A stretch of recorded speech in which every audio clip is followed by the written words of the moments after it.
Professor, eu estava Sim.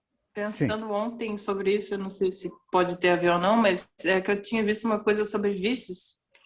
Tinha Sobre? visto um vídeo da Nova Cropped no YouTube sobre vícios, e daí eu fiquei pensando se essa questão do vício tem a ver com o que a gente estava falando antes de ontem sobre as neuroses, Sim. porque no momento foi assim, eu pensei assim, nossa, parece que tem tudo a ver. É. Ok. Mas daqui a pouco vocês vão encontrar uma resposta para isso aí, que nós vamos entrar nos slides, então, para fazer essa Tá abordagem, para bom. a gente começar a fazer essas identificações, tá? Todos vocês já fizeram o seu teste de temperamento e de personalidade? Qual teste? Quem fez a pergunta? Maria? Eu Ah, fiz. Cecília? Você não fez o teste de É. temperamento? Eu já fiz testes de temperamento e de personalidade, mas eu tô perguntando qual, porque pode ser que eu tenha feito um que você não seja mesmo que o qual você se refere. Foi o que eu enviei, Ah, não, esse não. Esse eu não? não fiz. Então, eu Não. vou colocar no grupo G8, eu tenho que anotar aqui também, que vai para uma outra também, uma outra colega nossa, para avaliar. Aí vocês vão entender o porquê da importância do teste do temperamento, como é que as coisas funcionam. Mas vou colocar os slides então, e nós vamos seguir, pode ser? Ou querem fazer mais alguma pergunta? Pode ser? Pode iniciar. Tudo bem? Então vamos lá. Por favor.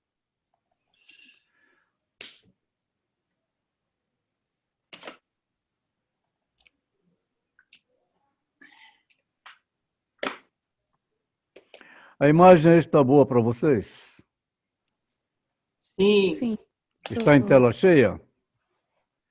tá. Sim. Está toda ela cheia, né? Que ótimo. Uhum.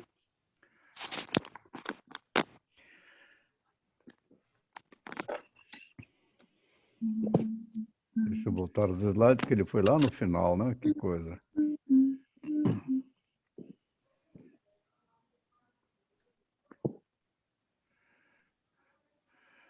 Então, a notícia hoje é que um colega nosso lá de Blumenau, o Alexandre,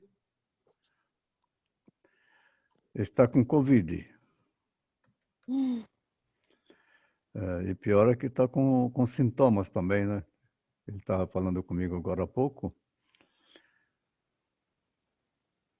Esse é Mas ele tá um, em casa. é, Saúde. temos que Melhor pra ele. continuar tomando muito cuidado. É. O pessoal anda abusando por aí, principalmente aqui nessa região turística, e é perigoso realmente. Volta e meia chega notícias de alguém que morre por causa do Covid, então tomar bastante cuidado mesmo para a gente poder passar por essa fase, que nós não sabemos até quando vai isso, né?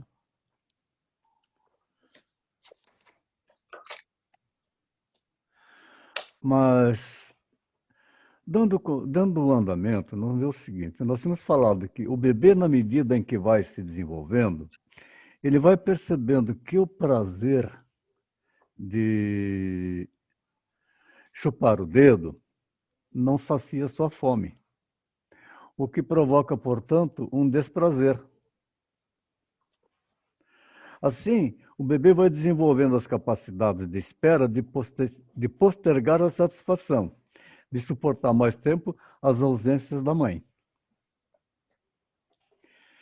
O bebê é um caso clássico de libido concentrada no ego, porque ele está formando um ego e é tudo para ele.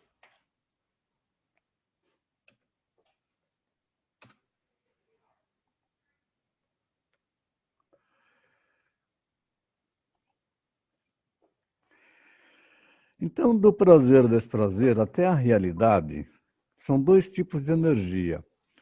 A energia sexual, que é a libido, e a energia agressiva, na expressão do instinto de morte, a carga de uma ideia ou representação mental com energia psíquica é denominado de investimento psicoenergético.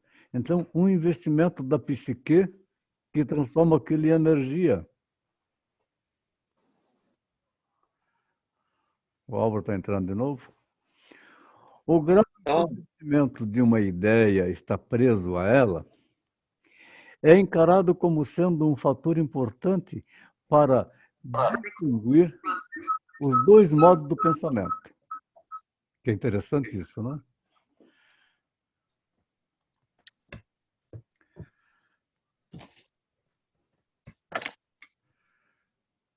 Ele voltou lá em cima. Deixa eu voltar aqui.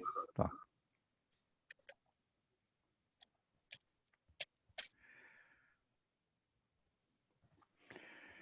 Então, do prazer, desprazer à realidade,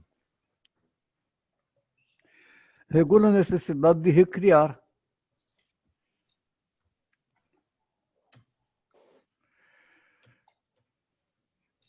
Não sei por que está dando uma diferença de tela aqui. Só mais um instante, está dando um pequeno problema. Vamos fechar aqui. Aí está. Estão vendo bem? Está aparecendo tela cheia aí? Sim. Ótimo. Obrigado.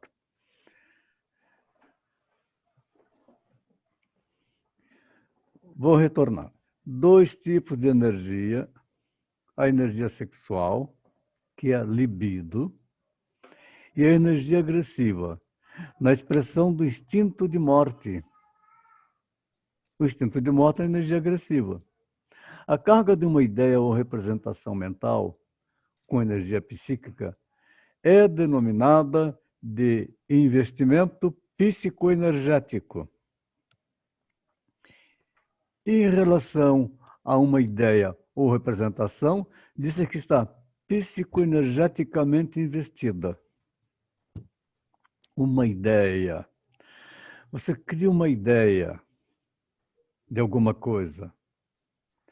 Então, você coloca a sua libido naquela ideia. Quando você valoriza a sua ideia, então fica psicoenergeticamente carregando dentro daquela ideia que você desenvolveu. Ficou claro? Você quer fazer alguma coisa nova. Ah, eu tenho uma ideia de... Coisa simples. Eu tenho uma ideia hoje, depois da aula, fazer uma bela pizza e tomar um vinho. Legal. Esta ideia agora, eu estou colocando a minha libido numa pizza com vinho. Isso é uma sublimação? O desejo. Certo? Entendeu? Sim. Ido na pizza e no vinho. Isso. Quando Mas nós isso seria estamos uma... psicoenergeticamente investidos em alguma coisa, vamos para você falar assim, agora ficar psicoenergeticamente investido na pizza com o vinho, eu posso passar a aula toda dando aula, mas a energia está lá pensando, na hora que acabar a aula você vai tomar um vinho e vai comer pizza. A busca do prazer. Isso seria uma sublimação? Não, isso não é sublimação. Isto é a colocação da energia em algum ponto. Quando a gente fala a catequização da energia num determinado objeto. O objeto aqui, a pizza, é uma garrafa de vinho. Uhum. Entendeu? Sim, Postergação. quando seria uma sublimação? A sublimação é quando eu não posso pensar nesta garrafa de vinho e na pizza, então eu desenvolvo uma outra atividade Uhum. e Entendi. concentro a minha energia na outra atividade para desviar esta energia do desejo de comer a pizza para uma outra atividade. Entendeu? entendi. Não poderia Obrigada. comer, não poderia beber, então eu vou assistir um filme. Isto, vai Seria assistir isso? um filme. Tá. Embora internamente fica frustrado, que seria tão bom comer aquela pizza. Cheirinho de pizza. Eu vou ver um filme e comer pipoca também. Então você desvia a energia para outro lado. Ficou claro agora, Cecília? Sim, obrigada. Ah, mas sempre à Ficou assim. disposição, tá? Muito importante vocês irem conversando e fazendo perguntas. O grau em que o investimento de uma ideia está preso a ela é encarado como sendo um fator importante para distinguir os dois modos do pensamento, o processo primário e o processo secundário.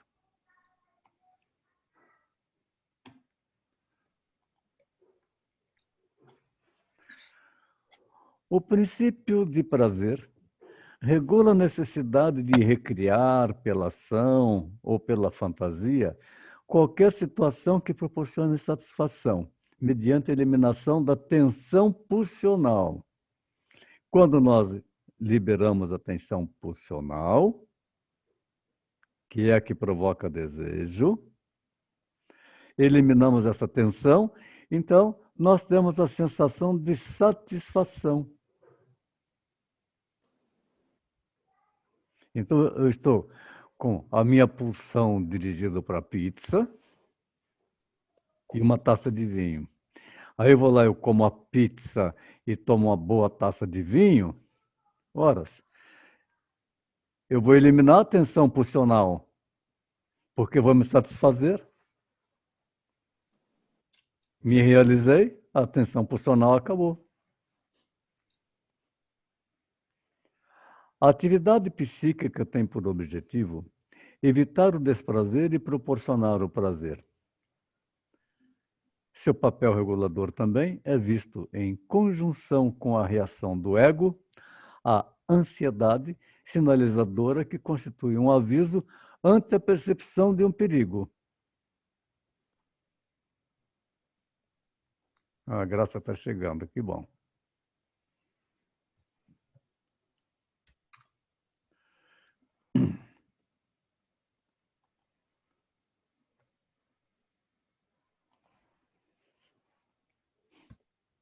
Cadê a Graça? Boa noite, Graça. Tá aí a Graça. Tudo bem? Oi, tudo bem, Que professor? bom. Cheguei atrasada. Seja bem-vinda. Desculpa. Tá ótimo. Obrigada.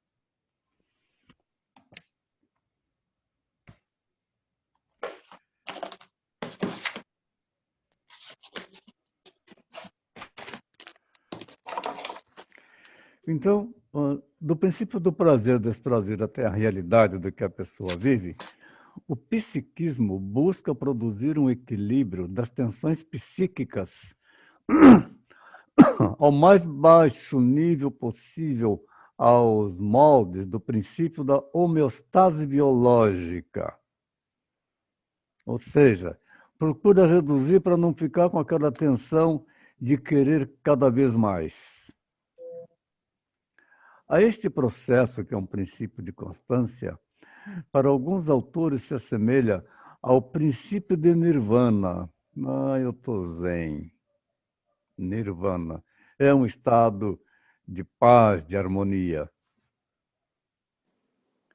Este princípio se constitui numa tendência para a redução, para a constância, para a supressão da tensão e de excitação interna.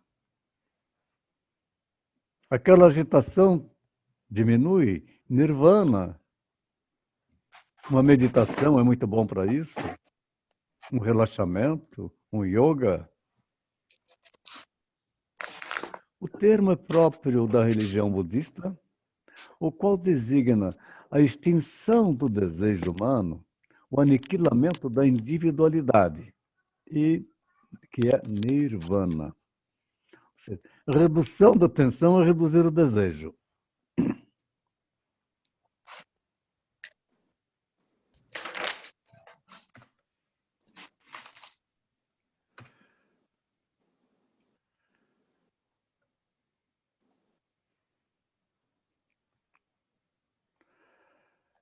Acontecendo umas coisas aqui no slide de hoje diferente.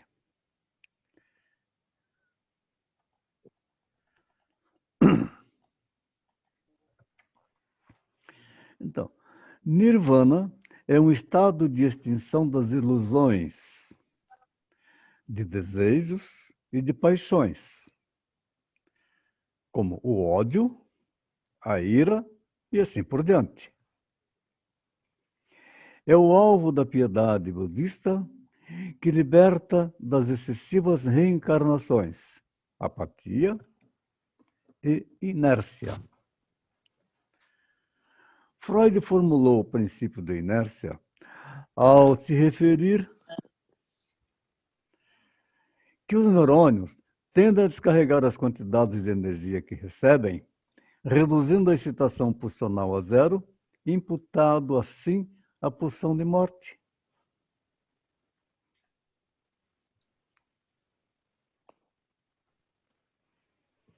Quando a criança adia o brincar para fazer a tarefa da escola, o pai adia o seu feirino para sair com a família. Todos entendem essa linguagem, feirino?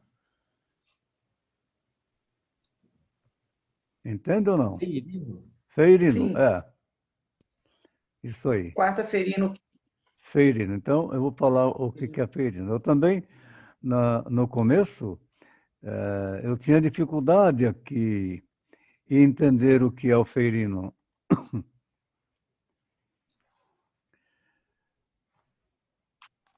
As pessoas falam assim, agora, hoje é meu dia do feirino.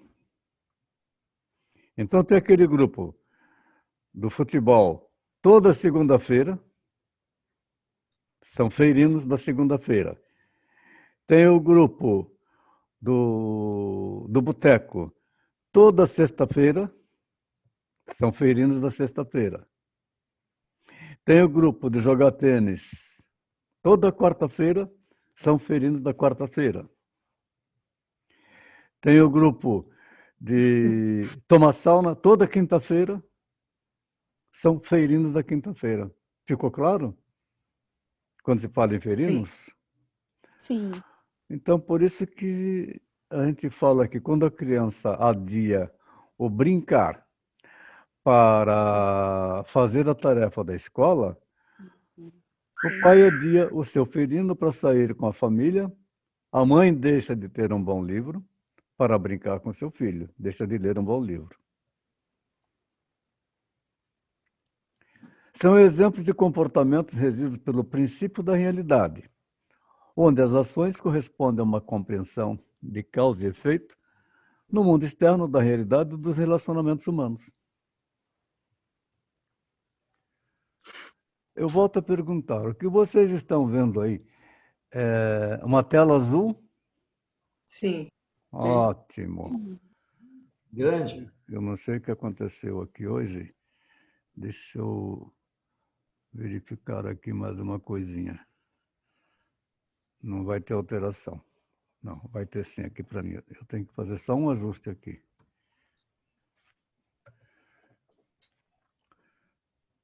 Tá normal aí para vocês? Tá. Sim. Tá Sim. normal, né? Então tá.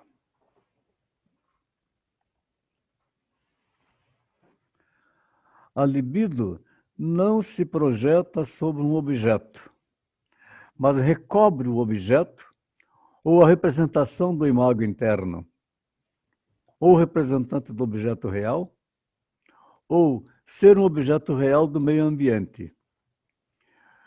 Freud, ele afirma que a pulsão representa o conceito de algo que é limite entre o soma, que é o corpo, e a psique, que é a mente. Forma definitiva do inseto que emerge da pupa ao final do terceiro estágio da metamorfose de sua vida, e na qual se define um seu sexo, simbolizando, portanto, uma imago, a transformação.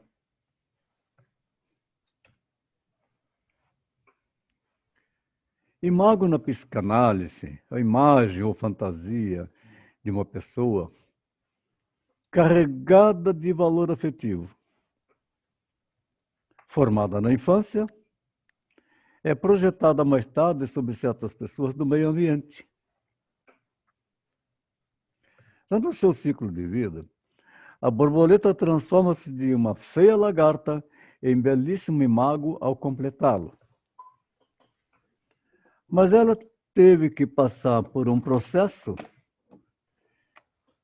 nessa transformação de desenvolvimento energético. Ela precisou fazer muita força para poder sair do casulo.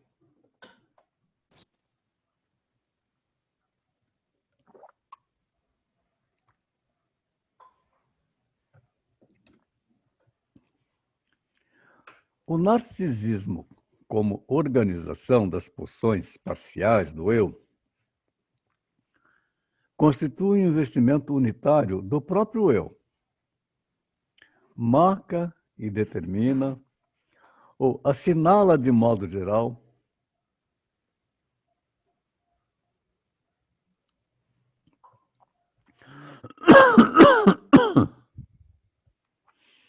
ele assinala de modo geral o primeiro narcisismo, onde a criança, antes de escolher os objetos exteriores, ela toma a si mesma como objeto de amor.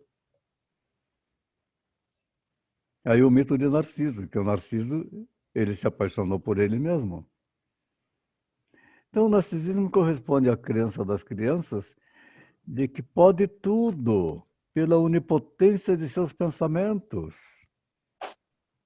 E isso a criancinha pode mesmo. E se ela não é atendida, ela grita, ela chora, ela esperneia. Tudo é dela, é narcísica. A libido está investida no ego.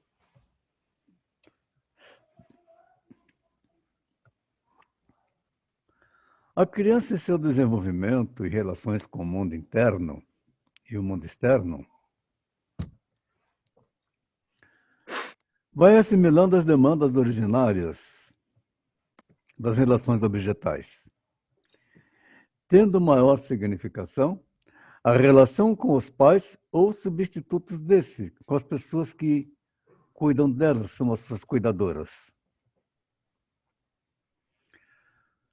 Aí começa a surgir o ego ideal, uma subestrutura do aparelho psíquico, assemelhada ao superego, que abriga valores ideais impregnados de ilusões narcísicas que não são alcançáveis. Então é a fase em que o ego ideal, onde é que ela faz o ideal? Ela faz o ideal dela na projeção de um espelho. Como aí esse menino coloca uma capa e ele vira um Superman. Ele pode voar, ele sente que ele pode voar. Isso então abriga aquele valor ideal de ilusão narcisista, que são realmente inalcançáveis.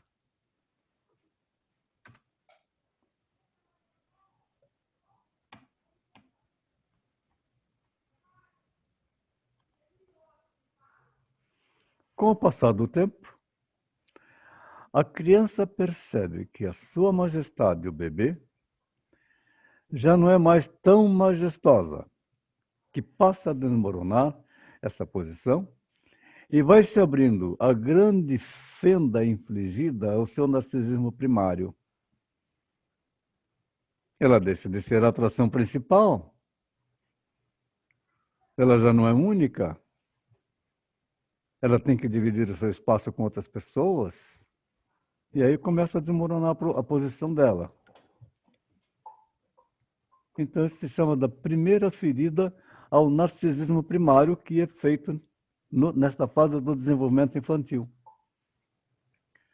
Com essa percepção, a criança passa a ter o objetivo de se fazer amada pelo outro. Passa a agradar para reconquistar o amor que pensa ter perdido e que vai ser feito através da satisfação de certas exigências, ou seja, do seu ideal de eu. Esse ideal do eu está geralmente projetado na busca do outro, na representação do outro.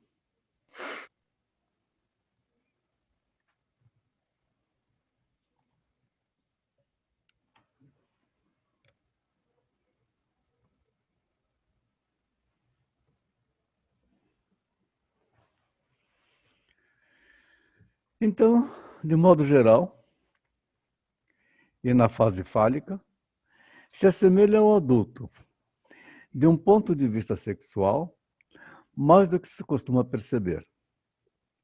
Seu interesse pelos genitais e pela masturbação alcança significação dominante, chegando a parecer uma espécie de orgasmo genital. O menino se vê ajudado por sua inclinação motora, mantém sua crença na força corporal e o prazer no seu próprio corpo.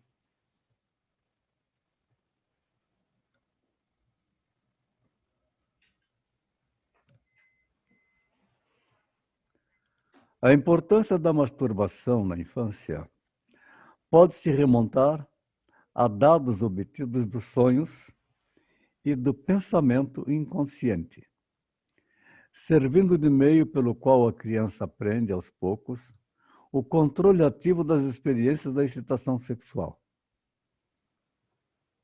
A masturbação é algo a que dificilmente qualquer indivíduo escapa.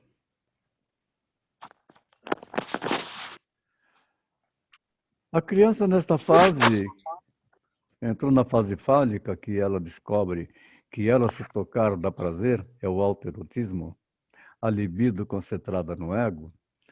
Ela se masturba com a maior tranquilidade. Ela não tem noção de julgamento. Mas aí, quando alguém vê, a censura. Fala com ela, que coisa feia, você é nojento, bate na criança, você é sem vergonha. E isso pode causar um trauma em que fica a fixação da libido no ego reprimida. Lá na vida adulta, ela tem dificuldade na sua vida sexual. Importante quando se encontra situações desse tipo, que vê a criança se masturbando com atitudes sexualizadas, distrair a atenção para outra coisa. Distraindo a atenção dela para outra coisa, o que a gente começa a fazer? Começa a desviar a libido, que está psicoenergeticamente centrada no ego, desviar essa libido para uma outra atividade. Sem castigar a criança, porque é uma situação, uma condição natural do ser humano.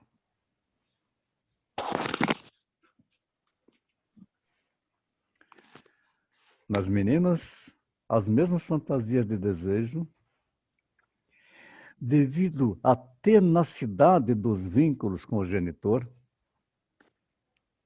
culminando no desejo de ter um filho dele, é a força motivadora da masturbação infantil feminina. Complexo de Édipo. A fase em que a menina ela passa a desejar o pai inconscientemente. O pai é o amor da vida dela. Eu contei para vocês daquela paciente que tinha um garotinho de 5 anos e que quando ele saía para ir para a escolinha, ele vinha para dar um beijo nela, aquele selinho, e ele beijava, dava aquele selinho na boca da mãe, e ele dizia assim para a mãe: mãe, eu te amo. Quando eu crescer, eu vou me casar com você. E ela achava aquilo a coisa mais linda. Ora, ela achava a coisa mais linda porque também ela estava com problema no casamento dela com o marido dela. Eles não estavam mais com relação. Então também ela teve a sua pulsão sexualizada na criança. Mas aí o que acontece? Reforça o aspecto do complexo de Édipo, e pode acontecer que quando essa criança for adulta, ela só vai se identificar com uma mulher exatamente igual à mãe. A paixão pela mãe. Ou vai ter dificuldade de estabelecer relacionamentos.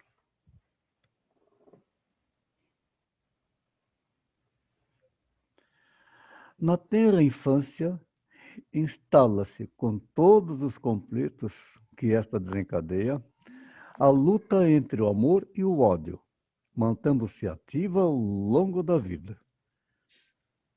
Quando nós tiramos da criança um objeto, que ela está com a libido investida no objeto, tomamos dela, ela fica com ódio da gente, é capaz de jogar as coisas, é capaz de bater. Então, esse é o estágio de piano em que a criança desenvolve um grande interesse pelo genitor do sexo oposto e, em consequência, uma rivalidade em relação ao genitor do mesmo sexo, com desejo de deslocar-se. Na fase fálica, o jogo fantasístico iminente à sexualidade infantil, na relação da criança com seus genitores em nível estrutural, é rígido pelo complexo de Édipo.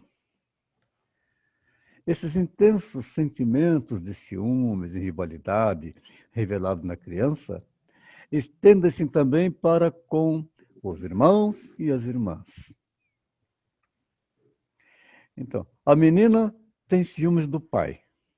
O menino tem ciúmes da mãe. Se o menino está com a mãe e chega o próprio pai, o menino está com a mãe, o próprio pai chega e vai dar um beijo na mãe, ele faz assim, ele empurra o pai. É minha mãe. A mãe é minha. Vocês estão me vendo aí? Agora não. Não? Aconteceu alguma coisa aqui. Eita. Agora sim. Agora sim? Sim, Está aparecendo a minha imagem? tá Tá. aparecendo. Tá, eu vou ver se eu deixo mais um pouco aqui para melhorar, que alguma coisa aconteceu aqui que eu não tenho a imagem de vocês. Eita, tecnologia. Uhum. Tá, mas se está aparecendo para vocês, está aparecendo a minha imagem, eu posso seguir, não é? Pode. Tá certo? Da mesma forma também se desenvolve o ciúmes com os irmãos. Então, quando há uma criança, por enquanto é só ela, o mundo é todo dela. A mãe e o pai é todo dela. Mas aí a mãe engravida. Nasce uma criança. Essa criança vai ter mais atenção do que com aquela que já estava com um pouquinho mais de idade. Aí pode, portanto, surgir os ciúmes, pode surgir o amor, ao mesmo tempo pode surgir o ódio. Porque aquela criança que veio passou a ser uma invasora. Ela roubou a atenção dos seus pais. Quem falou? Quer Não, falar alguma professor. coisa, Álvaro? Oi? Você quer falar alguma coisa? Não falei nada, mas posso Ok. falar. Ok, então tá. Vocês se lembram do caso do Peter Pan? Que é meu paciente. Eu já tinha falado dele com vocês. Então, o Peter Pan é um homem de 30 anos, bem adulto. Ele se casou aos 20 anos, teve uma filhinha, logo em seguida separou, não arrumou mais nenhuma outra companheira. Mora com os pais, porque para ter a guarda da filha precisava estar com os pais. Mas ele, quando pequeno, com 7 meses de idade, a mãe engravidou. Então ele teve uma perda em relação à libido do ego que estava centrada no ego, e o ego era a própria mãe. Ele perdeu esta força. Então, ele perdeu isso que era tudo dele. E logo em seguida nasceu o seu irmão, que foi um usurpador da posição dele. Ele ficou com esta fixação, representada hoje, na vida adulta. Por isso que eu classifiquei o nome desse paciente como Peter Pan, porque ele está na terra do nunca, ele não quer crescer nunca, porque ele quer recuperar a infância dele. Entenderam? Uhum.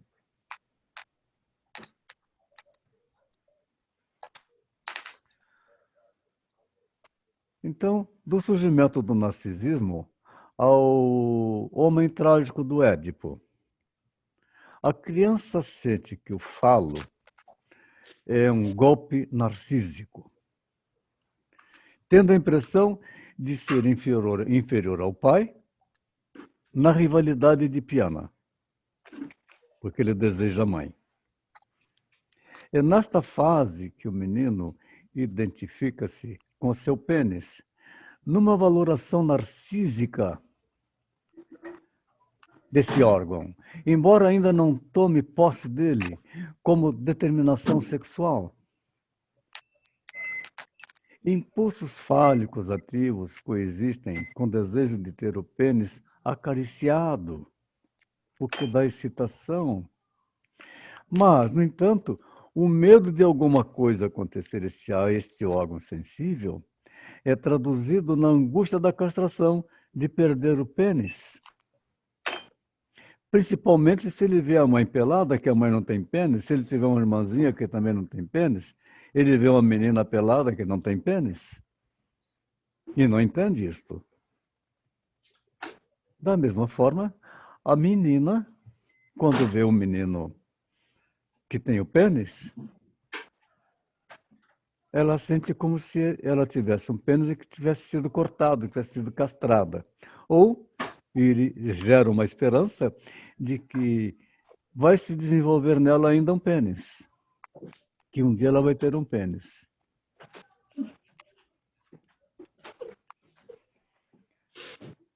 No caso das meninas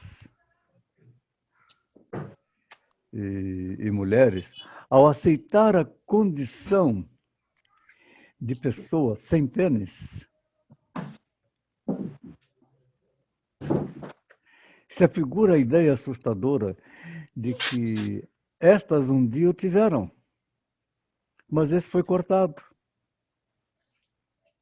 E o menino presume, enquanto não lhe ensina o contrário, que todas as pessoas sejam construídas iguais a ele, o que lhes causa medo, criado pela presunção incorreta dos fatos, quando vê uma pessoa sem pênis.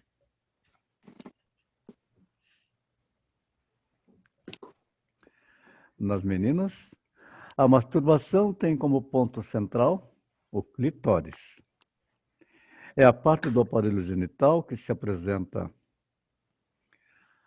a mais rica em sensações e que atrai a descarga de toda a excitação sexual. Porém, não é a única sexualidade genital feminina, havendo também uma sexualidade vaginal. Quando nós estudamos em sexologia, entendemos que tem as mulheres vagínicas, que só têm o prazer vaginal, e tem as mulheres que não são vagínicas, que são clitorianas, que só têm o prazer na estimulação do clitóris. A menina, como o menino, até que ele ensine o contrário, pensa e sente que todas as pessoas são constituídas como ela. Aí também, quando ela percebe que não é assim, sente a situação como desvantagem severa. A menina, ao se convencer que não possui um pênis, sente-se fracassada, acarretando sentimentos de vergonha, de inferioridade, inveja do pênis, mortificação e ciúmes, e raiva da mãe por não ter um pênis.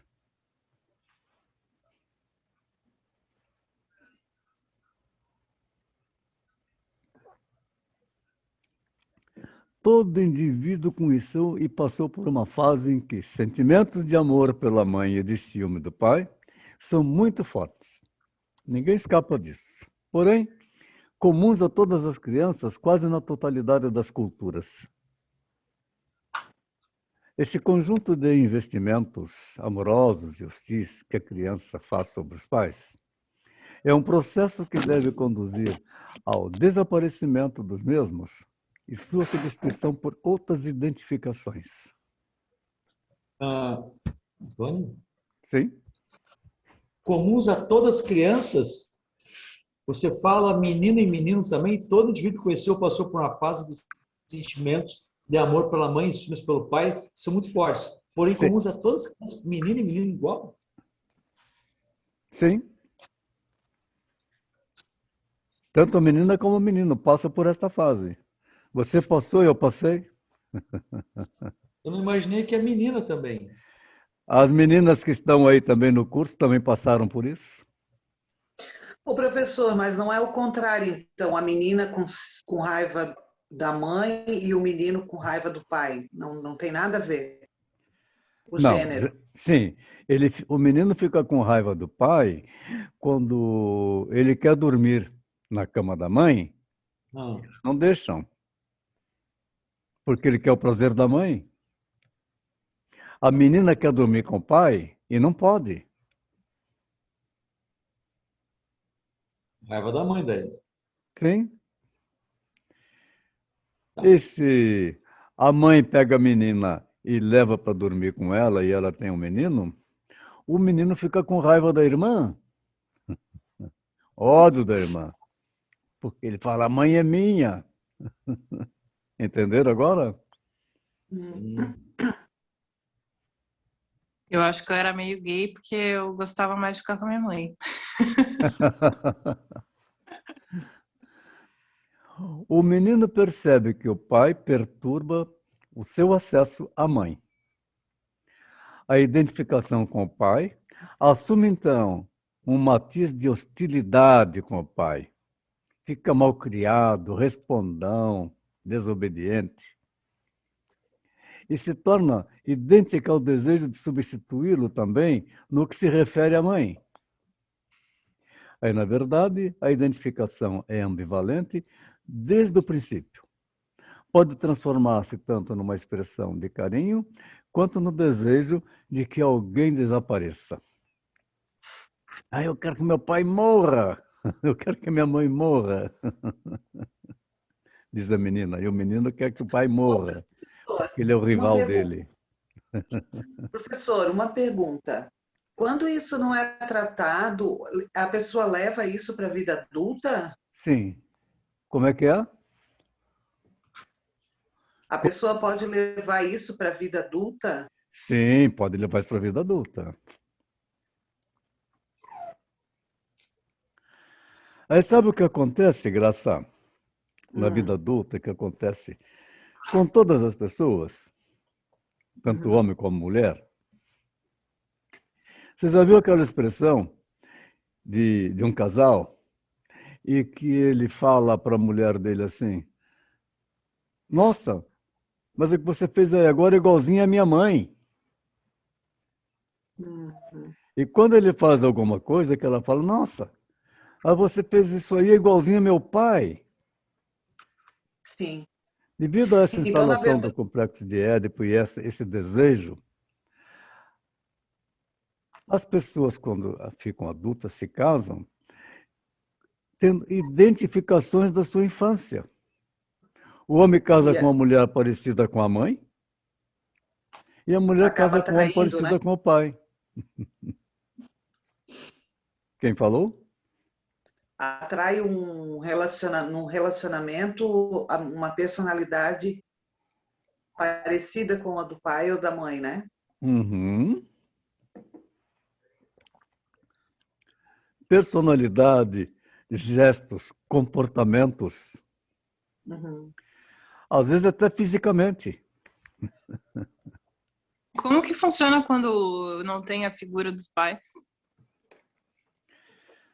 Muito Boa bem pergunta. colocado. Isso, não tem a figura do pai. Tem um tutor? Ou da mãe?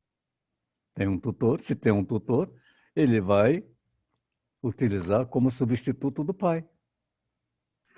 É aquele que cria e educa, no caso, então. Ou pode ser um avô, uma avó, uma tia, um tio, Isso, do cuidador. Pode ser o avô, do pode ser a avó e cuidador. assim por diante. Certo? Antônio?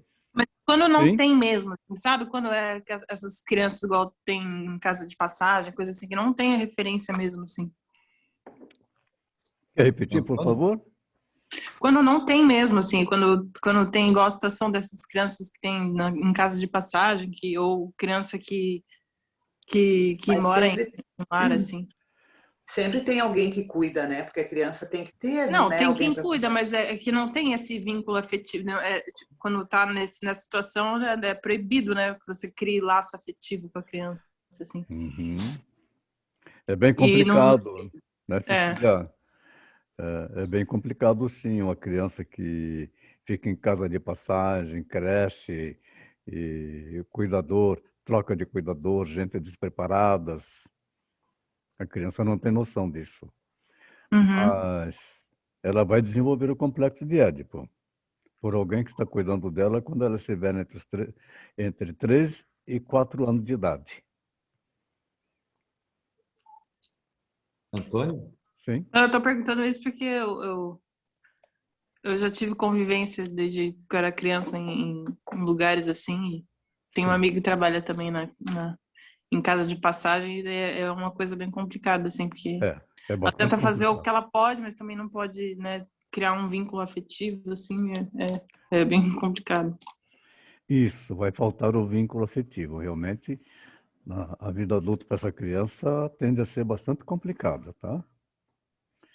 Esses são os que podem desenvolver, por exemplo, psicopatia ou Sim, transtornos bem sim, mais sim. sérios, Tem professor? muito mais facilidade para instalar uma psicopatia. Uhum. Falando em casa de passagem, eu tenho um novo aluno aí na turma 9. Ele está se formando em psicologia, ele está fazendo um estágio na casa de passagem, que é uma casa do adolescente. Uhum. Esses adolescentes que estão ali, eles não têm pai e não têm mãe. E não tem quem Sim. cuida.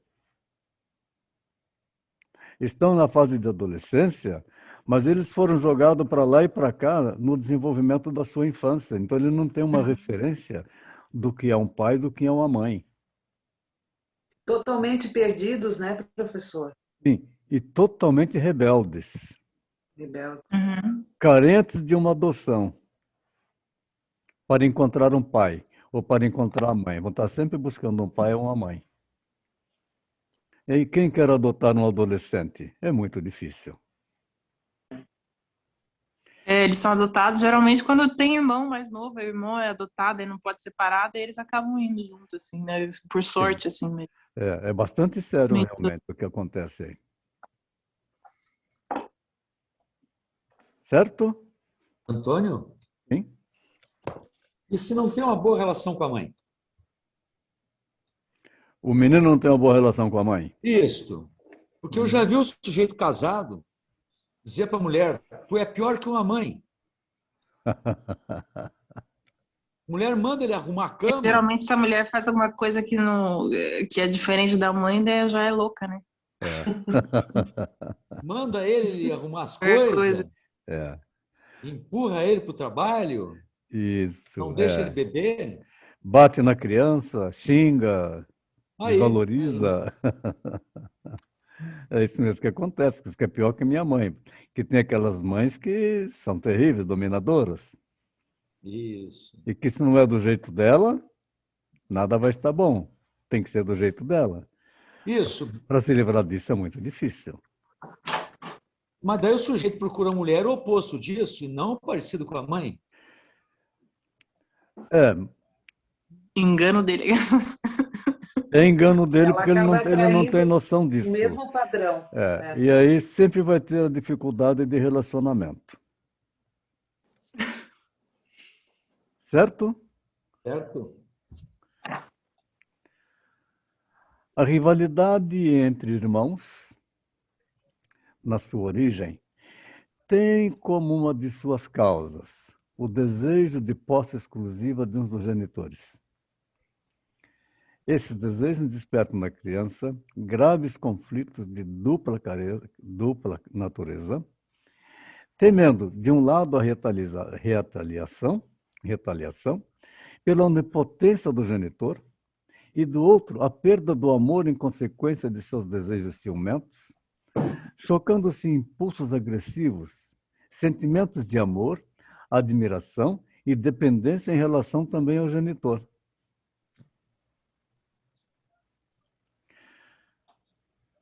Ficou claro?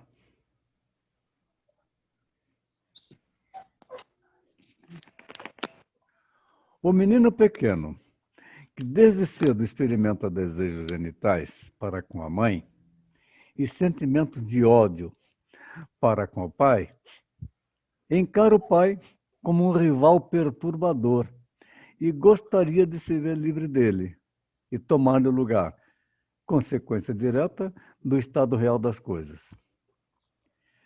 Desenvolve-se nele também desejos genitais e fantasias com relação ao pai, ou mesmo irmãos, quando mais velhos, onde podem ser encontradas as raízes da homossexualidade masculina na vida ulterior,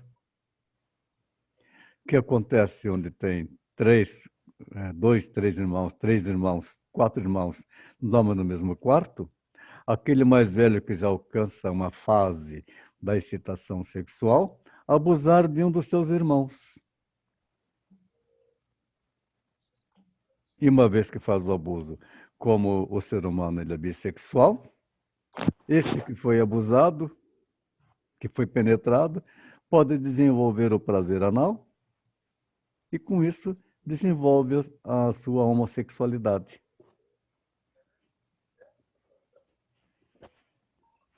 Lembra Tem do tanta caso, história assim. lembra do caso da cantora? Eu falei com vocês da cantora, um casal. E ele é professor de música. Não lembro. E ele tem mais 3 irmãos. E quando criança, o irmão mais velho dele abusava dele, fazia sexo nele. E cresceu, se casou, com uma mulher parecida com a mãe dele no temperamento, na personalidade. E ela se casou com um homem que é o retrato do pai dela. Mas, no entanto, este homem, quando a mulher dele saía para trabalhar, que ele ficava sozinho em casa, ele fazia masturbação anal. Esse era da garrafinha? Ou da garrafinha, isso mesmo. Não, da garrafinha. A garrafinha de água mineral. Isso mesmo, imagina. É para rir, né? Mas imagina. A excitação que provocava. Bom, Tem que fazem terapia comigo há 11 anos. De tanta coisa passada na infância. São casados. Hoje tem uma menininha de 3 meses. E como ele pôde falar as coisas que ele fazia, ele foi fazendo o quê? Ele fez catarse. E a catarse tirou dele aquilo que ele fazia e aquilo que o superego carregava de culpa em cima dele. Hoje estão com uma vida mais equilibrada. A observação pela criança de cenas sexuais entre os pais, ou mesmo entre adultos, a cena primária, cria alto grau de excitação sexual e a impressão de que a sexualidade é perigosa. Eu já tenho um outro, que é um psicólogo, em que, quando criança, ele foi criado muito tempo com o avô. As avós escondiam revistinhas pornográficas. E ele, curioso, ia lá, pegava a revistinha pornográfica para ver, não entendia o que era aquilo, mas se excitava. E hoje ele gosta, portanto, de mulheres mais velhas. O presidente francês deve ter isso. Uhum. Essa impressão é consequência de uma quantidade de excitação que excede a capacidade de descarga da criança. Ela experimenta como traumática e dolorosa, sendo capaz de sadicamente interpretar erroneamente essa percepção. A vista dos genitais adultos pode originar um medo de castração. E a criança ver os pais em cena sexual é um trauma terrível. A observação de animais, de adultos nus, até mesmo cenas que nada têm de sexuais, a criança poderá experimentar subjetivamente como sexuais na medida em que as transfere para os pais. De acordo com as cenas primárias, variam conforme os pormenores da cena percebida. Os irmãos mais novos podem ser sentidos como competidores e serem considerados como os filhos dos mais velhos, de modo a estimular o complexo de Édipo. O caçula corre um risco de ser mimado e o filho do meio não receber suficiente afeição. Aí é comum mulheres que têm mais de uma irmã e um irmão, e que, quando criança, ela ficou com a responsabilidade de cuidar dos seus irmãos. Eu, professor. Pode falar. Eu cuidei dos meus irmãos, dos meus 3 irmãos. Sim. E aí? Ah, daí é uma responsabilidade, né, que a gente assume quando criança ainda. É a Graça que está falando? Sim. Então, Graça. Vamos dar continuidade nas terapias, não é, Graça? Sim. Para poder trabalhar isso, né? Certo? Certo. O amor edipiano frustrado pela falta de um dos pais, seja por morte, por separação, por divórcio do casal ou outras consequências, por não os ter conhecido, crianças institucionais, dependendo da idade da criança, afeta o seu desenvolvimento. A própria criança percebe que esse pai já existiu e que outras crianças vivem com seus pais. Sente-se culpada, pois essa falta cria instintos, sentimentos de culpa, considerando que o desejo de piano admite a eliminação de um dos pais. A criança que cresce, que não conhece seu pai e não conhece a sua mãe, quando adulta, ela quer saber quem é o pai e quem é a mãe. Pode estar com 40 anos de idade, se não teve essa identificação, ela vai estar sempre buscando descobrir. Se é um homem, vai estar buscando descobrir quem é a mãe, ele quer saber quem é a mãe. E se é uma mulher, quer saber quem é o pai. Na atualidade, a criança se dá conta da distinção entre os órgãos sexuais masculinos e femininos entre os 15 e 19 meses. Atualmente já sente essa diferença. A ansiedade de castração e a inveja do pênis acontecem antes mesmo da entrada na fase fálica. O que é diferente? Então, o menino rejeita a menina rejeita o menino. A sexualidade pré-genital, antecipando o que Freud postulava, ou seja, a fase fálica, desempenha papel importante na formação dos sintomas neuróticos, traços de caráter e sexualidade aberrante. Aí nós vamos ver adiante a formação, então, desenvolvimento dos temperamentos e das personalidades.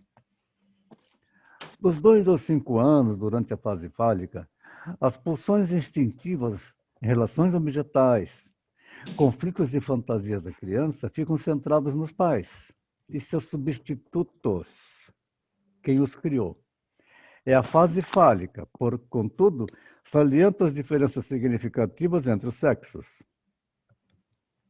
Nessa fase, é despertado o interesse pelo corpo nu, a curiosidade a respeito do sexo oposto e um desejo de ver, de olhar, escopofilia, e também de mostrar os órgãos genitais, o voyeurismo, o exibicionismo.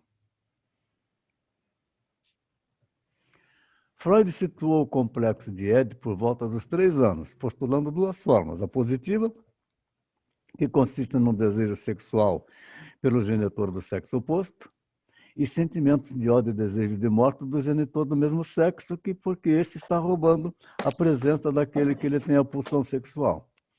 E negativa, quando é um desejo amoroso pelo genitor do mesmo sexo e um ciúme e desejo de desaparecimento do genitor do sexo oposto. Manifestação, portanto, da homossexualidade. Positivo. Esta evolução psicossexual e as suas fixações, o menino na fase de desenvolvimento edípico, sentindo-se apaixonado pela mãe, como eu falei o caso daquela paciente com seu garotinho de 6 anos de idade, e pelas estimulações e manipulações da mãe. Sente orgulho de exibir-se para ela. O que se conta da lenda do mito de Édipo se repete na fantasia numa atitude psíquica. Há uma acentuada ambivalência entre amor e ódio em relação ao pai, o que se intensifica o conflito. E interessante que no caso desse garoto, desse menino que eu falei, que a mãe dava aquele selinho todos os dias quando ele ia para a escola, que ela já estava separada do pai, mas eles moravam no mesmo lugar, é que esse menino não era filho do pai.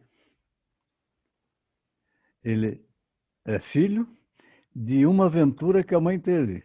Um único desvio que ela teve e engravidou. Mas ele é o preferido do pai. Já viram o tamanho da confusão? Aí, para trabalhar isso em psicanálise, muito interessante. A menina, para compreender a falta de pênis, fantasia que possui um pênis e acredita que, se foi cortado, poderá crescer. Muitas mulheres sentem a menstruação, uma prova de sua anterior castração, e fica perturbada com essa ideia, porque muitas mulheres, muitas mocinhas, elas não têm a orientação da mãe para falar para ela que ela vai ficar menstruada, o que é a menstruação. Assim, desenvolve sentimentos de inferioridade e uma inveja do pênis. E, dependendo de seu desenvolvimento, a sua revolta poderá desenvolver características masculinas. Portanto, desenvolvimento do lesbicismo. Normalmente, a menina renuncia ao seu desejo de possuir um pênis e desenvolve o desejo de ter um filho. Aí vem o processo da personalidade e do adoecimento psíquico. Então, tem uma imagem que diz assim: todas as pessoas grandes foram um dia crianças, mas poucas se lembram disso. A questão de sentir e ser envolve o expressar sobre o desenvolvimento da pessoa, ou persona. Olha, é diferente, pessoa e persona. Desde o nascimento até que possa vir a ser sentindo, vendo, participando e se comportando num complexo de desenvolver, sem, no entanto, alcançar a totalidade. O persona é a personalidade que vai se formando. A personalidade envolvendo introjeções, identificações, princípios, valores, educação, entre outros, diz respeito a um comportamento observável, costumeiro, usual, egocintônico, modo de ser, maneira de viver geralmente previsível que caracteriza a vida cotidiana do indivíduo. Personalidade que introjeta determinadas coisas, que faz identificações com outras coisas. Então, tudo aquilo que acontece realmente na vida do indivíduo, todo o seu processo de educação, é o que vai ajudar a formar a sua personalidade. A formação do caráter é um precipitado de múltiplas e distintas influências, não só as propostas assinaladas por Freud, mas também aquelas que são provindas do superego. Alguém quer falar? Estas surgem em forma de ameaças a partir da conflitiva edípica, dos ideais e expectativas próprios do ego ideal, que surge como a herança direta do narcisismo. Do ideal do ego, através das ambições e predições do narcisismo dos pais. O desenvolvimento do complexo de Édipo, mediante as identificações, os valores, ideais e formação do superego, que envolvem essa etapa do desenvolvimento do ego, o meio ambiente cria crianças, cria desejos pelo estabelecimento de objetivos específicos e influencia o indivíduo em relação aos valores que atribui a modos particulares de ajustar a necessidade interna à realidade externa. O caráter não se desenvolve somente através de conflitos internos. A maior parte do trabalho na clínica consiste em lidar com traços de caráter que constituem o desfecho de conflitos intrapsíquicos. Durante o desenvolvimento infantil, logo nos primeiros anos, é impossível antecipar, prevendo ou dizendo quais os traços de caráter que perdurarão como parte da estrutura mental estável do indivíduo. Há um filme que recomendo, Caráter com K. É um filme alemão, muito interessante, vocês conseguirem achar. É muito bom esse filme, Caráter com K. E deixa bem claro o que nós estamos abordando aqui agora. Então, a compreensão da dinâmica do desenvolvimento das psicopatologias psicanalíticas envolve o entendimento da evolução da libido em suas etapas ou fases de desenvolvimento. As fixações, as regressões e as repressões, entre outros conceitos. O surgimento do superego e as defesas do ego estão entre as pulsões provenientes do id. Ante a tudo que se refere ao processo dinâmico das estruturas mentais, o núcleo se encontra na constelação edípica. Hoje, uma catarse maravilhosa ocorrida no meu consultório. Uma paciente, uma médica de 50 anos de idade, uma pessoa assim, um tanto recatada, e ela sempre me falou do pai com muito carinho pelo pai, mas me contou que quando veio a fase da adolescência, passando para a fase adulta, ela queria sair, ela queria namorar, mas o pai não deixava. Mas o pai, ele era um pai modelo, na perspectiva dela, na visão dela, na concepção dela.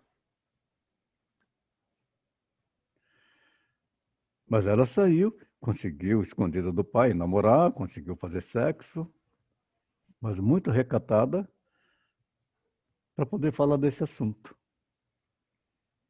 A na sessão de hoje foi muito interessante, que ela fez uma abordagem, o porquê que ela, sendo médica, é ela que tem que ser a autoridade no grupo com quem ela trabalha, os outros não são médicos, e por que ela não toma iniciativa?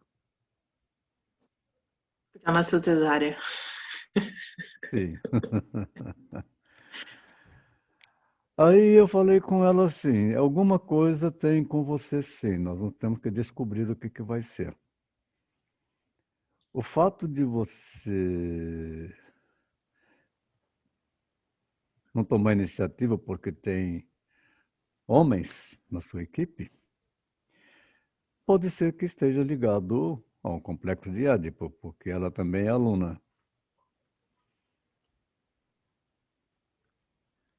Aí ela ficou pensativa e eu perguntei para ela, então, você se lembra de alguma fase importante com seu pai? Ela começou a chorar. Sim.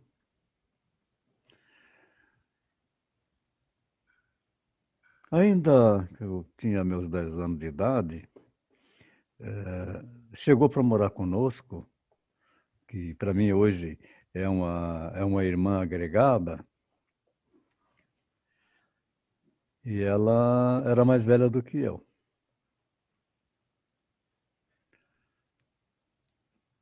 E quando meu pai morreu,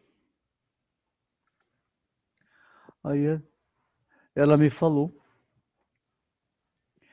que ela tinha sido abusada pelo meu pai.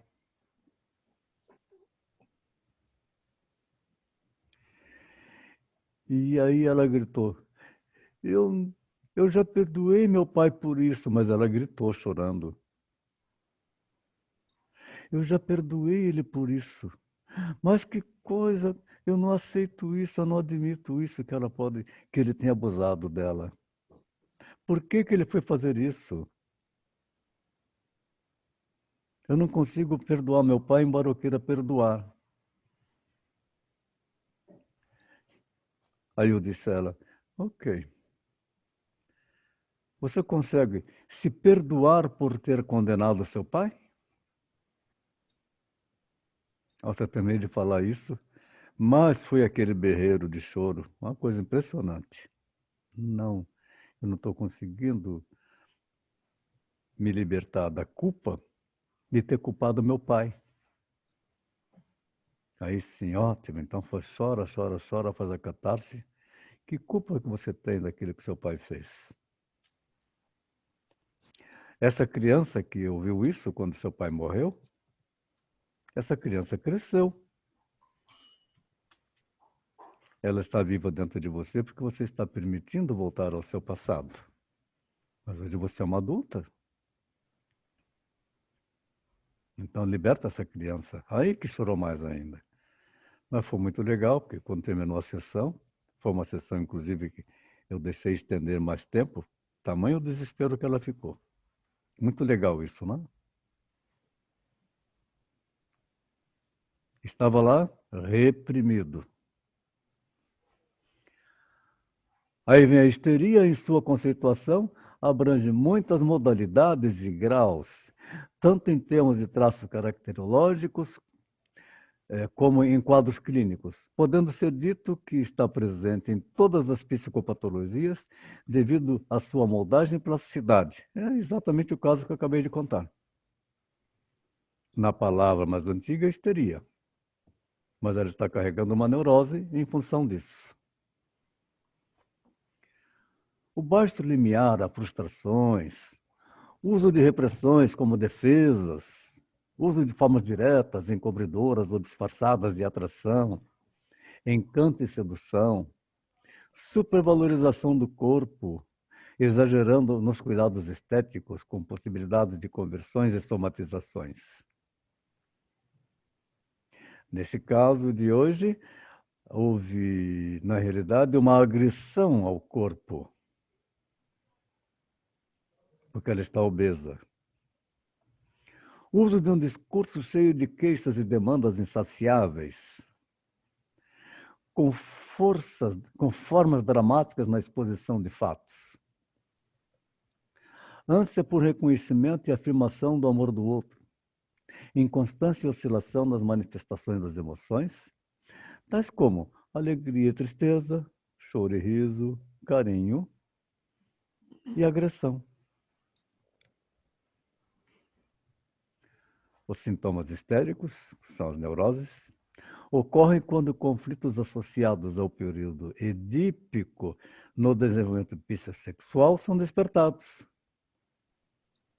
O desejo pelo objeto amoroso incestuoso representa um perigo sempre atual e principal. Determinantes pré-genitais, particularmente conflitos orais, são importantes em determinados quadros histéricos.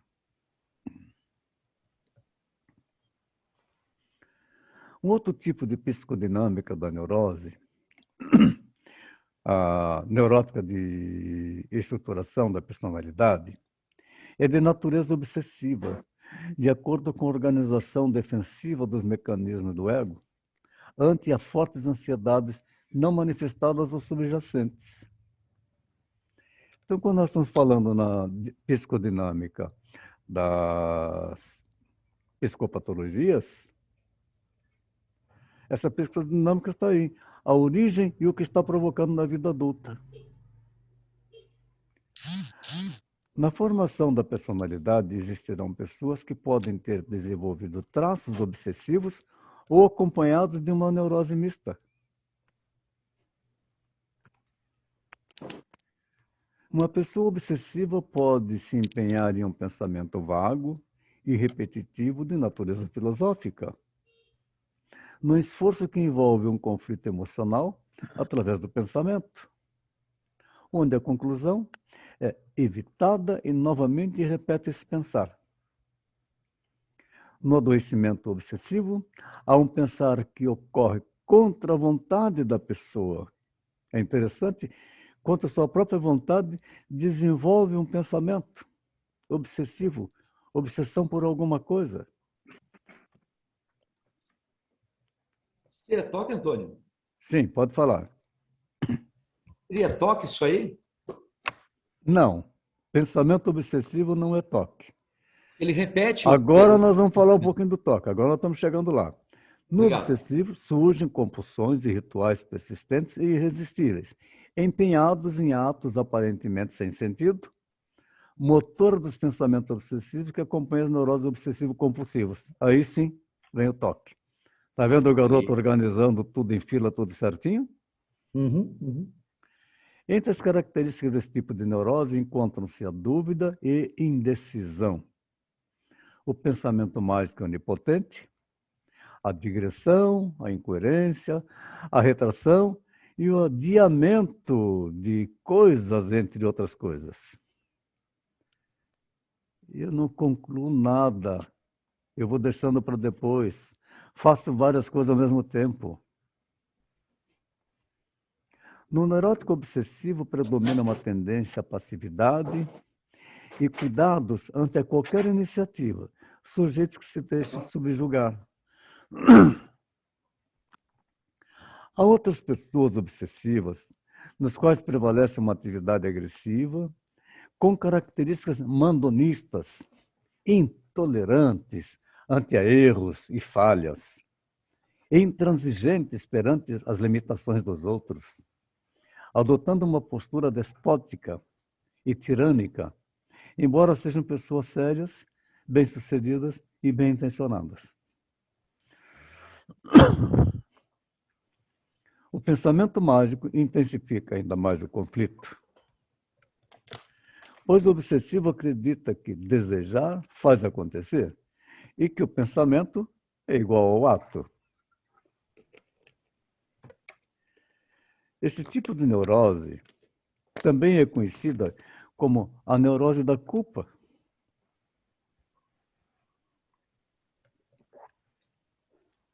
A severidade do superego se volta contra os impulsos, afetos e ideias envolvidas.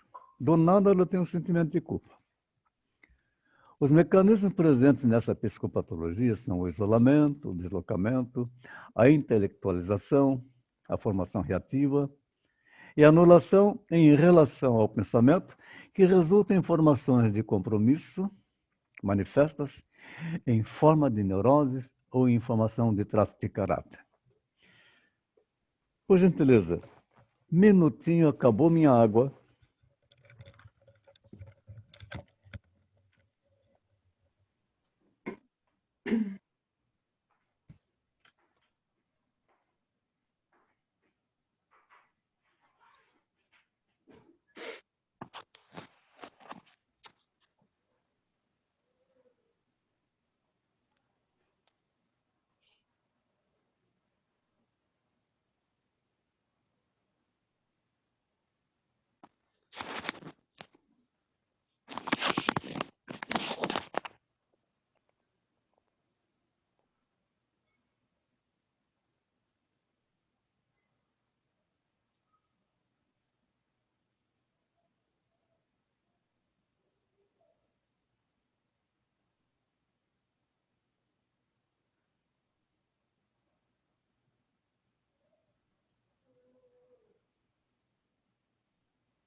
todos aí?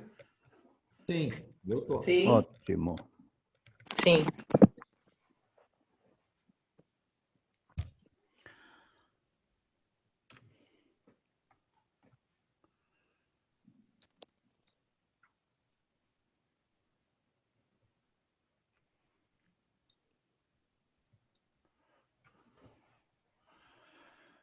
Estou perdendo a setinha aqui. Cadê a setinha do mouse?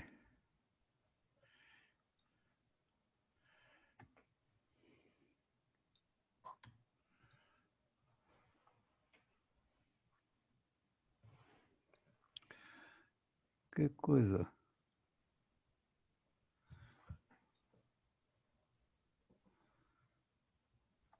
Pronto, ok.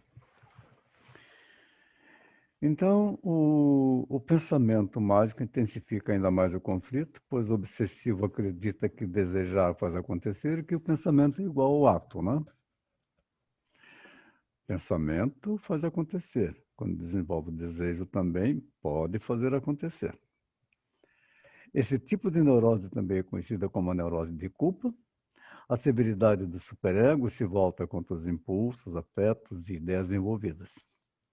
Então, mecanismo presente nessa psicopatologia são o isolamento, o deslocamento, a intelectualização. Intelectualização é um tipo de sublimação. A formação reativa e a anulação em relação ao pensamento, que resulta em formações de compromisso manifestas em formas de neurose ou em formação de traços de caráter. Aí faço uma pergunta. Quem é você? Geralmente, quando a gente vai se apresentar em algum lugar ou um grupo, a pergunta, quem é você? É difícil responder essa pergunta. Não é o seu nome, não é o que você faz, não é a sua profissão, não é a sua idade, não é o que você pensa que é. Portanto, vocês querem responder essa pergunta? Faça uma lista de você, das suas características. O seu nome é um rótulo. Não foi você que escolheu? O que você faz? Você pode ter escolhido a sua profissão ou você foi induzido a seguir uma determinada profissão? Mas também não é a sua idade. Então, o que é que você pensa que é? Mas o que é que você é na sua essência? Fazer uma lista de você, que é muito importante. Uma lista de quem é você como pessoa, sobre seus valores, sobre seus defeitos, do que você não gosta nos outros, do que você não gosta em você. Quais seus sentimentos mais negativos? Quais seus sentimentos mais positivos que você carrega? Para você se conhecendo, você vai estar mapeando como que é você como estrutura do ser. E para isso tem o QI, quociente de inteligência. O QI, ou quociente de inteligência, é um rateio geral de sua habilidade de pensar e racionalizar. A sua pontuação de QI é realmente uma indicação de como que você se compara em relação à maioria das pessoas em seu grupo de idade. Nós somos inteligentes e emocionais. Aprendemos a vida estudando. Aprendemos com sofrimento. Precisamos aprender a utilizar bem nossos conhecimentos e experiências. Isto é sabedoria quando nós dominamos conhecimentos e experiências. O quociente emocional é a inteligência emocional, que é algo que a gente precisa desenvolver e trabalhar muito isso, conhecer a nossa inteligência emocional. É a capacidade de reconhecer os próprios sentimentos e os dos outros, assim como a capacidade de lidar com eles e perceber sentimentos que está vendo na outra pessoa. Como é que você lida com isso?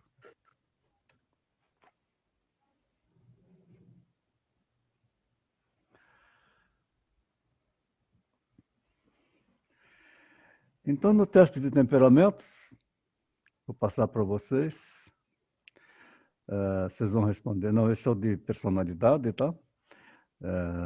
E marcar pontos, para depois vocês construírem uma coluna. Depois que fizer o teste, aí eu posso colocar isso no slide para que vocês possam fazer o seu desenvolvimento e fazer o seu gráfico, para ver como que é a sua personalidade. Aí está um quadro completo mostrando na letra CR a personalidade crítica, a M amorosa, a D adulta, LV livre e a P adaptada.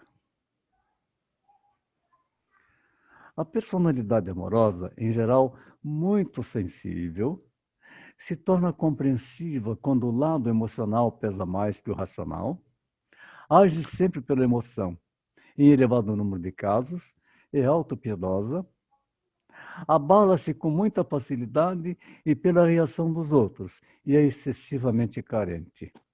Eles vão começar a fazer alguma identificação para cada uma de vocês. A personalidade adulta consegue um bom equilíbrio em suas emoções, age de modo equilibrado e racional, não exprime suas emoções com facilidade, a não ser que em determinadas circunstâncias lhe tragam benefícios.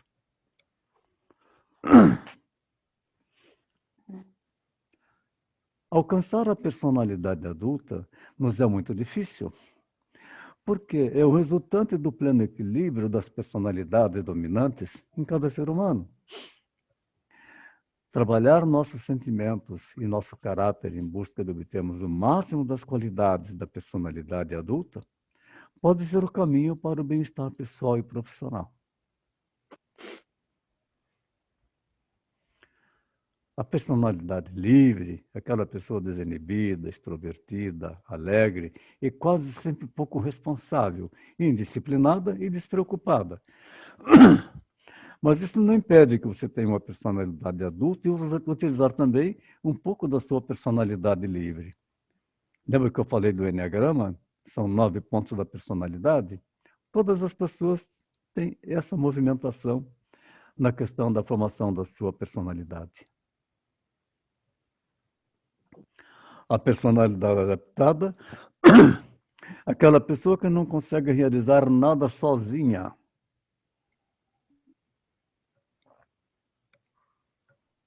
Muito dependente, não forma opinião própria, tem medo de se arriscar.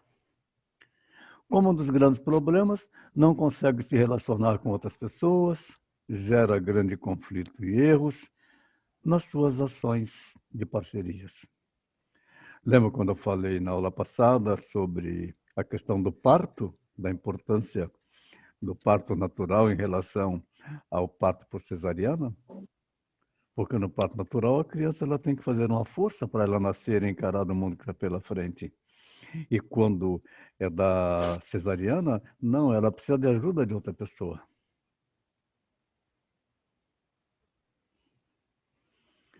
Portanto, minha gente, personalidade é o que você faz, que representa o que você é. Não é a sua autenticidade do temperamento. A personalidade pode ser desenvolvida. É a persona. Como eu estou aqui agora, numa persona de professor de psicanálise. E vocês estão numa persona de formando da psicanálise. Isso está formando uma personalidade, não é verdade? Ok, muito obrigado pela participação de todos. O trabalho para nota vai ser um artigo sobre o conteúdo da apostila com as suas considerações. Nossa próxima aula, 4 e 5 de outubro, não é 2019, já está errado, já é 2021. Esquece essa data, tá? Nossa, que longe, prof.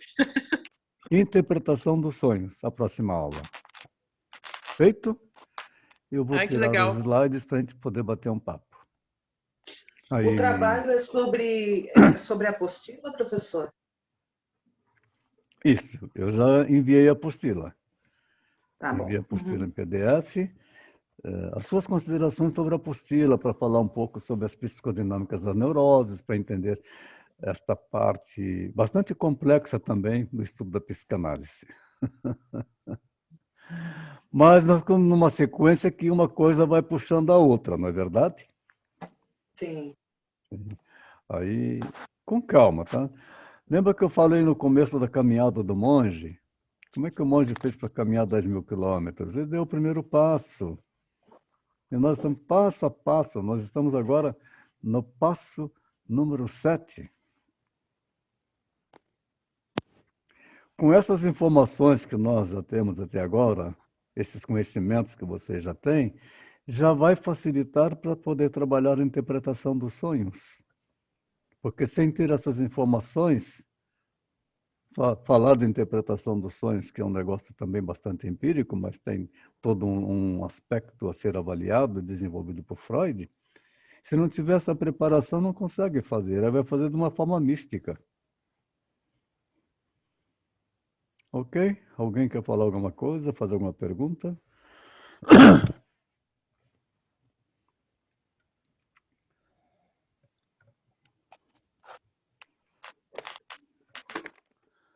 Todos quietinhos? É muita informação, né, professor? Hein?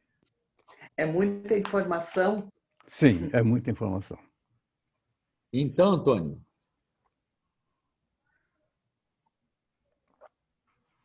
Pergunta, Álvaro. obrigado. O pensamento mágico intensifica ainda mais o conflito, pois o obsessivo acredita que desejar faz acontecer e que o pensamento é igual ao ato. Faz E aí? pensar bastante, hein? Complicado, né? Nossa. Complicado. Tá. Por isso que é importante que as aulas tenham um espaço de 30 dias, né?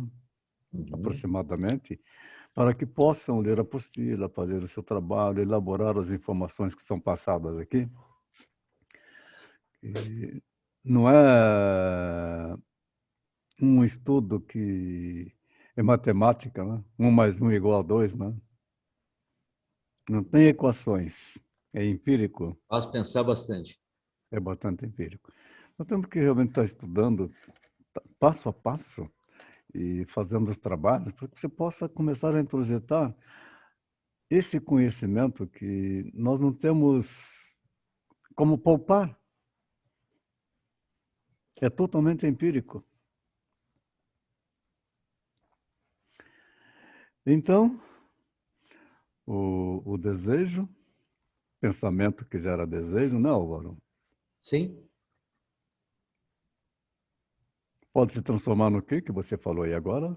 Aqui, ó. O É um pensamento ato. mágico intensifica ainda mais o conflito, Uhum. pois o obsessivo acredita que desejar faz acontecer.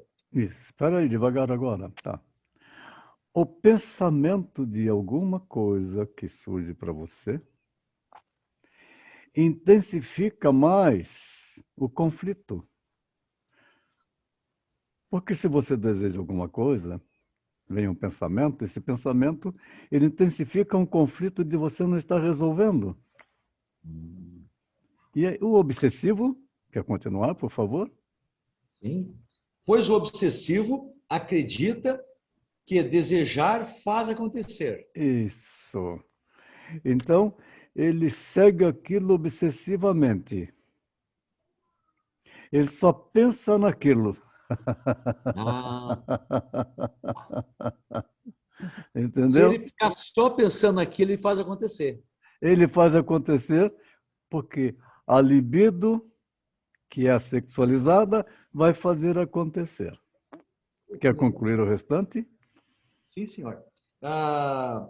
E que o pensamento é igual ao ato. Isso, o pensamento é igual ao ato. O pensamento, Álvaro, ele cria imagens na sua mente. Claro. Então, Nós você pensamos visualiza em aquilo imagem. como se estivesse acontecendo. O obsessivo fica Tá? nisso aí. O pensamento cria imagens e pode nos deixar, portanto, esquizofrênicos, né? É, Mas é. a obsessão faz com que você cria no pensamento uma imagem de um objeto de desejo. Perfeito? Ficou claro agora? Muito claro. Muito obrigado. Clareou de uma forma assim Obrigado também da interessantíssima. sua participação. Sempre bem-vinda. Sem boas Professor, colocações. Alguém mas não mais? tem como. Não tem como a gente pensar e não imaginar, porque o próprio pensar, nós pensamos em imagem, né? Aham. Sim, é muito legal o que você está falando, Graça. Nós pensamos e criamos imagens. Agora, como que você percebe e como você se comunica através dessa percepção sensorial, nós vamos ver lá no último módulo do curso, Uhum. porque eu vou Que ter é mais importante informações para identificar a isso. imagem. É, Uhum. sim, o pensamento cria imagem, sem dúvida. Alguém mais? Cecília, Maria? Eu já entrei em sérias discussões por causa dessa coisa do pensamento mágico aí. Parece mágica, né, Cecília? É, E é meio mas enfim, mágico mesmo. é que eu estava descrevendo uma experiência, daí a pessoa falou que isso era pensamento mágico, daí, enfim, não deu para É. se entender e não terminou a conversa até hoje, mas foi longo. Aham, Esse é um assunto que gera muito debate mesmo, é. É. Eu, professor, né? eu ia Porque, perguntar, Sim, uhum. e falando nisso, que você tinha falado, a Graça tinha falado sobre a gente cria imagens, né? Eu tenho um amigo que o cérebro dele funciona diferente. Ele não vê imagens quando ele pensa. É todo um outro processo, assim, mas é interessante também. Mas funciona diferente. O que eu ia perguntar, professor, é que, sabe aquela coisa que a gente falou bem no comecinho, assim? Aí passou pela minha cabeça agora há pouco. Ainda bem que eu sim, anotei, senão eu esqueci. É, essa coisa da cura pela fala.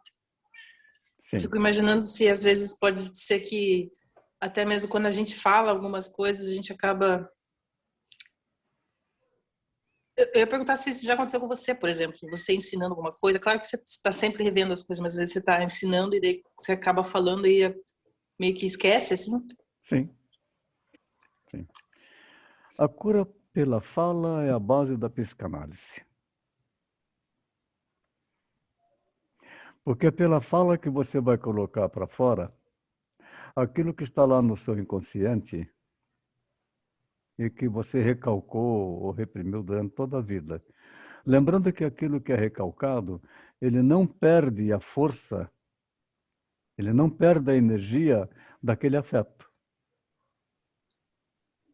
Como o caso que eu contei desta médica de hoje, porque estava recalcado dentro dela aquela situação no dia que o pai morreu. Ela chorava não pela perda do pai, porque ela tinha um pai ideal, mas porque o pai não era aquilo que ela tinha idealizado na vida dela. Então ela tinha que realmente acabar com esse pai dentro dela, o pai idealizado. Percebeu? E pela fala, Sim, sim.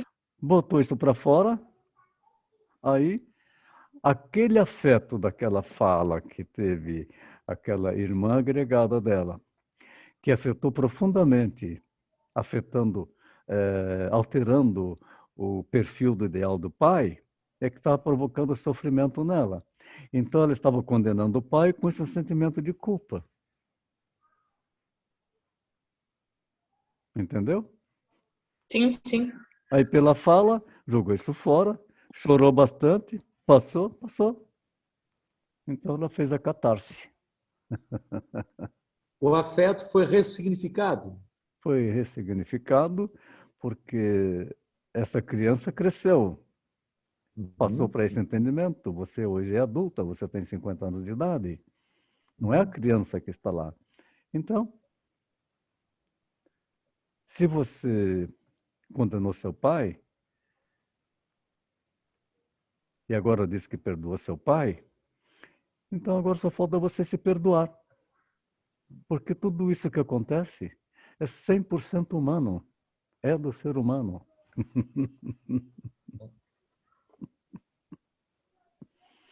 Certo, gente?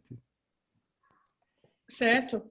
Eu acho engraçado que cada vez que a gente que vai passando o tempo, a gente fica vendo essas situações, vai dando para ver que tem muito mais a ver com a gente do que com os outros. Eu acho que tem a ver com o outro, que o outro fez, mas na verdade tem mais a ver com a gente. Uhum. Isso mesmo, Cecília. Graça, quer falar alguma coisa? Não, estava ouvindo, professor. Ok. Maria? Tudo certo, professor. Tudo certinho. Alguém mais? Então podemos fechar? Obrigado pela presença de vocês. Foi muito bom estar aqui. Também, cada vez que me reúno com vocês, estou aprendendo cada vez um pouco mais. E nós estamos sempre no processo de aprendizado. Muito obrigado. Uma ótima noite para vocês. Obrigada, Obrigada. professor. Boa noite. Obrigada pela aula. Grande abraço. Obrigada a todos. Boa noite. Boa noite, Obrigada. Antônio. Boa noite, colegas. Boa noite. Boa noite. Boa noite.